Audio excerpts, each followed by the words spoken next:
नमस्कार,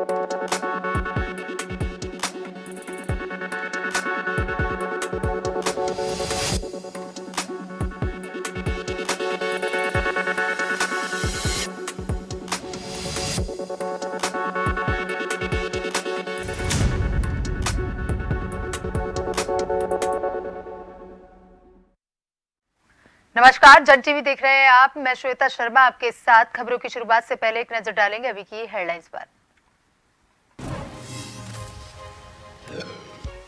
चेन्नई दौरे पर सीएम धामी आज करेंगे रोड शो। दिसंबर में होने वाले उत्तराखंड ग्लोबल इन्वेस्टर समिट को लेकर निवेशकों से करेंगे बातचीत।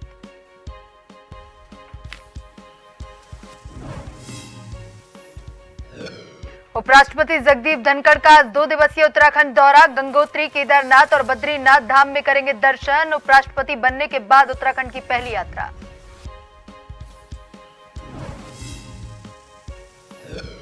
काशीपुर से देहरादून आने के बाद एहतियातन तौर पर अस्पताल में भर्ती हुए पूर्व सीएम हरीश रावत हल्द्वानी से काशीपुर जाते समय डिवाइडर से टकराई थी कार। सेहत में है सुधार।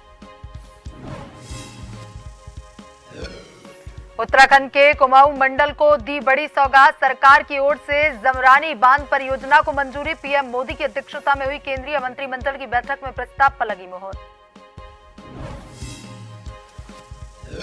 37वें राष्ट्रीय खेलों में इस बार उत्तराखंड की ओर से 240 सदस्यीय टीम करेगी प्रतिभाग। 25 खेल विधाओं में खेलेगी टीम। 38वें राष्ट्रीय खेलों की मेजबानी मिली उत्तराखंड को।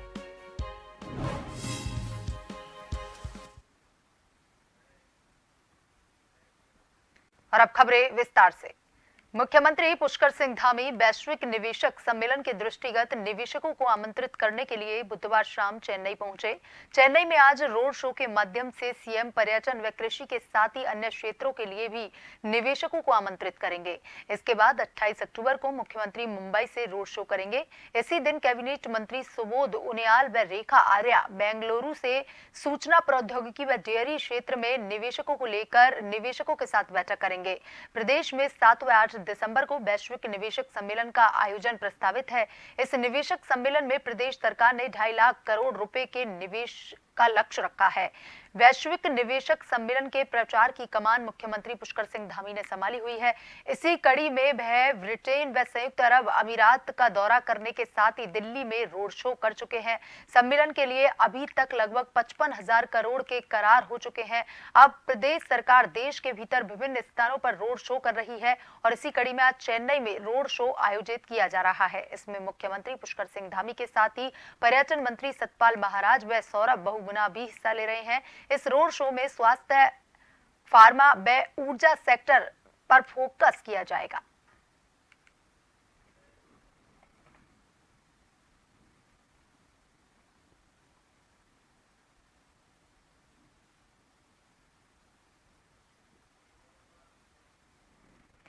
आज मुख्यमंत्री पुष्कर सिंह धामी जो है वो वैश्विक निवेश सम्मेलन के दृष्टिगत निवेशकों को आमंत्रित करने के लिए आज चेन्नई पहुंच चुके हैं। आज चेन्नई में उनका रोड शो है जिसके माध्यम से वो सीएम पर्यटन व कृषि के साथ ही अन्य क्षेत्र के निवेशकों को भी आमंत्रित करने वाले हैं। इससे पहले वो विदेश जा चुके हैं, उसके बाद उन्होंने दिल्ली में ये रोड शो किया है। अब आज वो चेन्नई में रोड शो करने जा रहे हैं। उत्तराखंड के मुख्यमंत्री पुष्कर सिंह धामी ने गुरुवार को ट्रिप्लिकेन चेन्नई में स्थित भगवान विष्णु के अलौकिक अवतार पार्थ सारथी भगवान के पौराणिक मंदिर में पूजा अर्चना की और समस्त प्रदेशवासियों की उन्नति और कुशलक्षेम के लिए भगवान विष्णु से प्रार्थना की। पार्थ सारथी मंदिर में भगवान विष्णु के 4 अवतार कृष्ण, राम, नरसिंह और भगवान वाराह की पूजा होती है। मंदिर का इतिहास सदियों पुराना है और इसकी वास्तुकला अद्भुत है।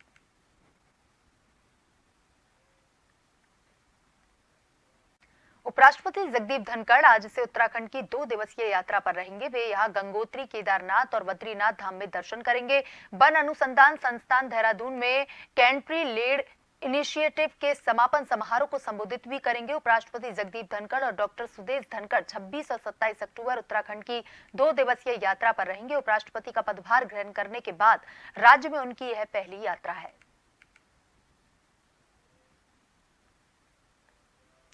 प्रदेश के पूर्व सीएम हरीश रावत जोली ग्रांट हॉस्पिटल में भर्ती है। काशीपुर से देहरादून आने के बाद हरीश रावत फिर से एहतियातन के तौर पर अस्पताल में भर्ती हो गए हैं। शाम करीब 6 बजे हरीश रावत जोली ग्रांट अस्पताल पहुंचे। बता दें कि देर रात उनकी गाड़ी का एक्सीडेंट हुआ था। हालांकि तमाम टेस्ट के बाद काशीपुर के अस्पताल में उन्हें छुट्टी मिल गई थी।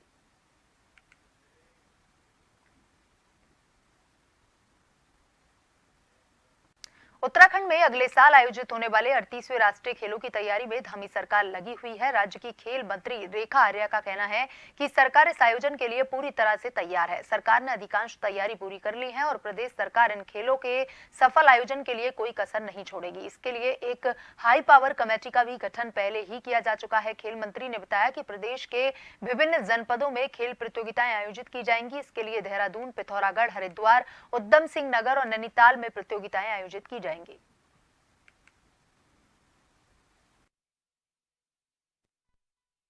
38वें राष्ट्रीय खेल का आयोजन उत्तराखंड करने जा रहा है, यह उनके उद्बोधन का हिस्सा रहा है, तो ये बहुत गर्व की बात है। सरकार भी पूरी गंभीरता के साथ में इसकी तैयारी कर रही है और इसको लेके हाई पावर कमेटी का भी गठन पहले ही किया जा चुका है और निर्माणाधीन चीजें जो हैं वो लगभग 80-90% वह पूर्ण होने की अवस्था में है और कुछ चीजें जो हैं वो समय के अनुसार ही या उसी समय के आसपास उसकी खरीद की जानी है, जो भी इक्विपमेंट्स इत्यादि लेने हैं, तो हमारी ओर से पूरी तैयारी है।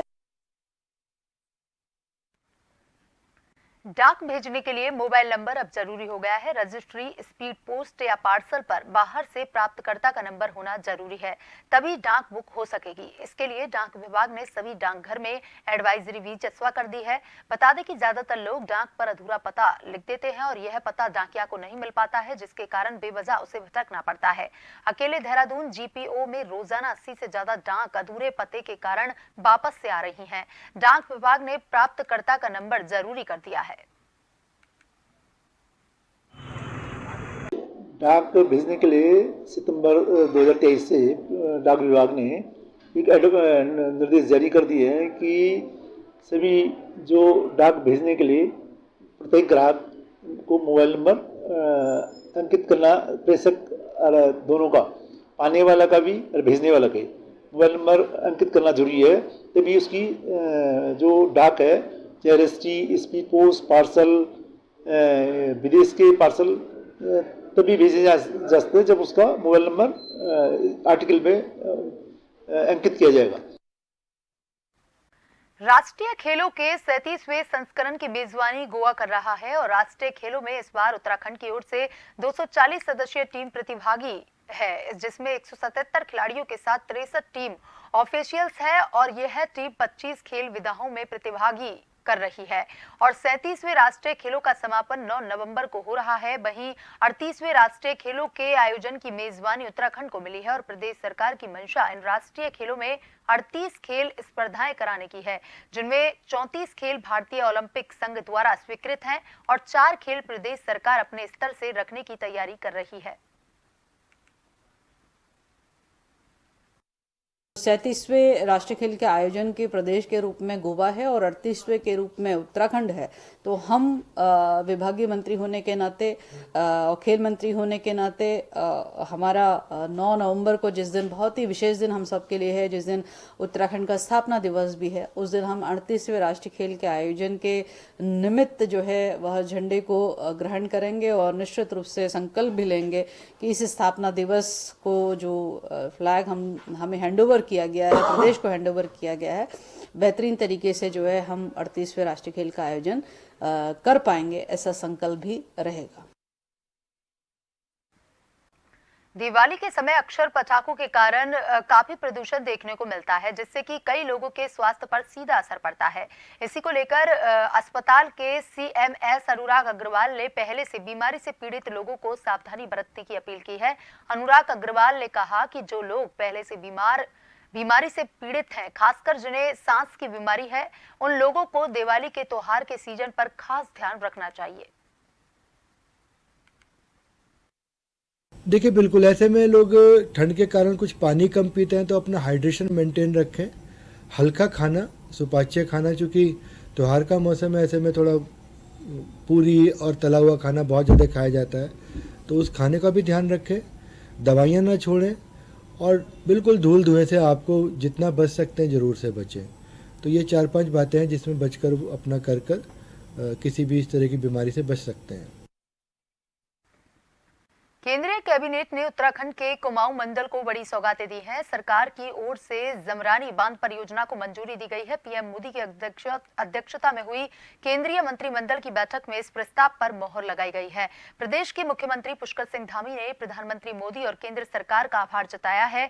कुमाऊं मंडल के विकास के लिए इस परियोजना को बहुत महत्वपूर्ण माना जा रहा है। इस बांध परियोजना के निर्माण का रास्ता साफ होने से हल्द्वानी और आसपास के क्षेत्रों में पेयजल एवं सिंचाई की समस्या का हल होगा। वहीं कैबिनेट मंत्री प्रेमचंद अग्रवाल ने प्रधानमंत्री नरेंद्र मोदी का आभार व्यक्त करते हुए कहा कि केंद्र सरकार उत्तराखंड सरकार को बहुत सहयोग करती है।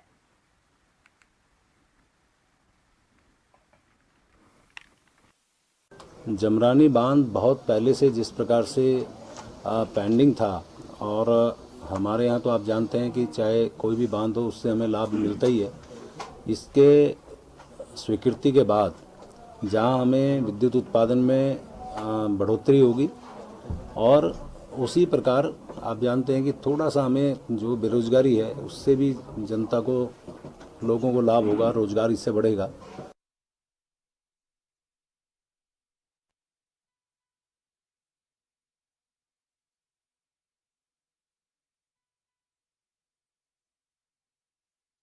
खास खबरों की तरफ, रुड़की के एकमात्र नेहरू स्टेडियम की हालत खस्ता होने को लेकर जनप्रतिनिधियों ने उसमें सुधार के लिए सरकार से गुहार लगाई। नेहरू स्टेडियम में पूर्व सांसद राजेंद्र बाड़ी ने एक प्रेस कॉन्फ्रेंस कर रेसलिंग की खिलाड़ी अंशिका लोहान को सम्मानित किया और वहीं एक प्रेस के माध्यम से उन्होंने जर्जर हो चले नेहरू स्टेडियम के सुधार के लिए सरकार से गुहार लगाते हुए कहा कि सरकार द्वारा तरह तरह के खेल खेलने वालों को प्रोत्साहित किया जा रहा है, पर खेल के लिए प्रैक्टिस करने के लिए एकमात्र नेहरू स्टेडियम में खिलाड़ियों के लिए कोई सुविधा नहीं है। पहलवान के नाम से कहा चल रहा, अशोक पहलवान जिनकी डेथ हो चुकी, ये सब उनका बनाया हुआ है कि यहाँ हमारी बच्ची है और हमारे बच्चे जो यहाँ सीखते हैं, राजू पहलवान में सिखाते हैं, तो हमारे यहाँ की बच्ची है भोपाल जाकर मेडल लेकर आई है, तो आज हम उनका सम्मान कर रहे हैं। और यही कहना चाहेंगे कि यहाँ बहुत ही हो गए, जैसे कि यहाँ सुविधा बहुत कम है। कि देखिए आप इधर ये छोटा सा है, लड़कियाँ हैं तो इसमें कपड़े बदलती हैं, ये खे नहाने का है, न नहाने का खुले में सिलेंडर है। जाऊँगा जो हमारे रुड़की नगर में एकदम बीचों बीच में नेहरू स्टेडियम है, बहुत सालों से ऐसे ही चला आ रहा है, क्योंकि इसका सुधार होना चाहिए, क्योंकि शहर में इतना बड़ा स्टेडियम और कहीं शहर में नहीं है, क्योंकि इसमें कोई सुविधा नहीं है। अभी 2 साल पहले ही राजेंद्र अशोक पहलवान जी थे, उन्होंने हमें आग्रह कराया था। परिस्थिति तो बहुत बेकार है यहाँ की, क्योंकि कुछ है ही नहीं, मतलब फैसिलिटी वगैरह कुछ नहीं है यहाँ। खेलने का लायक नहीं है बिल्कुल। बस हाँ कि अगर यहाँ पर मतलब हम मैट उठाएं लगाएं तो सारा टाइम उसी में ही निकल जाता है, प्रैक्टिस करने के लिए तो बचता ही नहीं। सरकार से क्या कहना चाहोगे? हमें थोड़ी सुविधाएं दें, अगर यहाँ ही सुविधाएं मिल जाए तो बाहर जाने की जरूरत ही नहीं पड़ने की। उत्तराखंड के शहरी विकास मंत्री डॉक्टर प्रेमचंद अग्रवाल द्वारा विधानसभा के सभागार कक्ष में बिल लाओ इनाम पाओ योजना के तहत जून, जुलाई, अगस्त और सितंबर माह के भाग्यशाली विजेताओं के लकी ड्रॉ निकाले गए। राज्य कर विभाग की इस योजना के तहत 6000 विजेताओं को लकी ड्रॉ के माध्यम से श्रेणी के आधार पर स्मार्टफोन, स्मार्ट वॉच और ईयरबड्स मिलेंगे। इस दौरान कैबिनेट मंत्री ने कहा कि आंकड़े दर्शाते हैं योजना को लेकर जनता में असीम उत्साह है एवं उनके द्वारा अधिकाधिक बिलों को अपलोड किया गया है।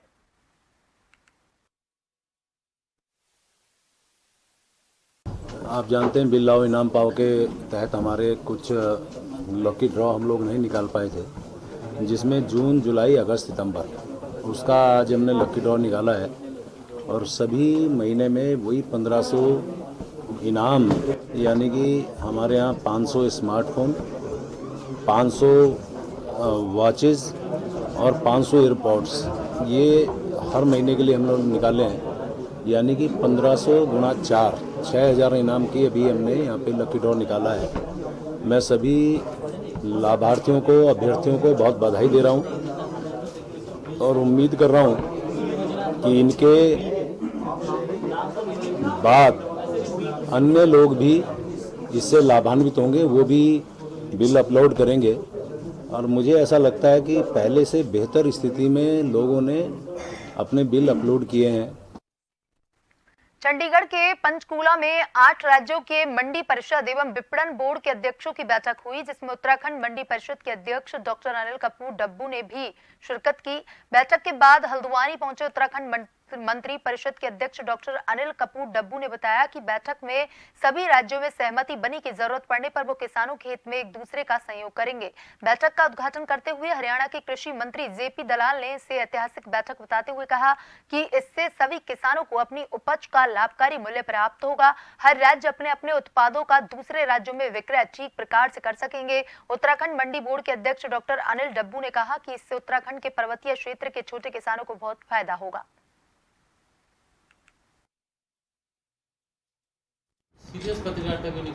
देता हूं कि उन्होंने सारे राज्यों के मंडी परिषदों के अध्यक्षों की बैठक बुलाई और बहुत अच्छी चर्चा हुई।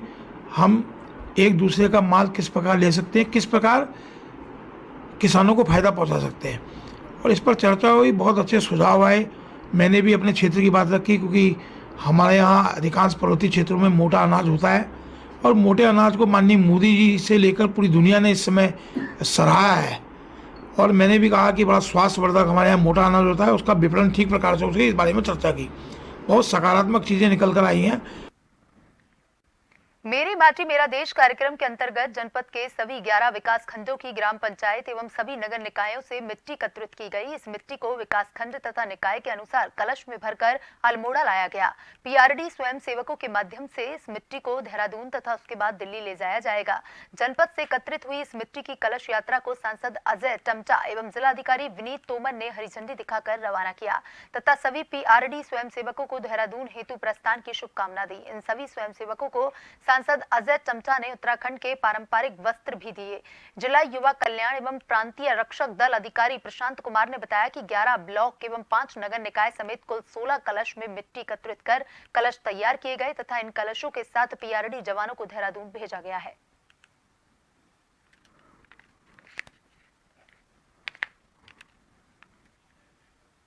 रुड़की में वाल्मीकि जयंती के नाम पर जागरण करने को लेकर चंदा मांगने वाले 2 ठगों को पुलिस ने हिरासत में ले लिया है, जिनके पास से पुलिस को चंदे की रसीद, बुक और नकदी भी बरामद हुई है।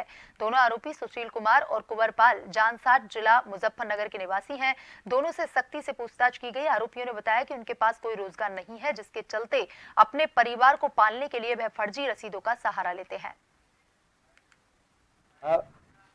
चंदे की रसीद के नाम पर लोगों से पैसे उगाने की कोशिश करने के क्रम में, और कुछ लोगों से ये रसीदें काट भी चुके थे।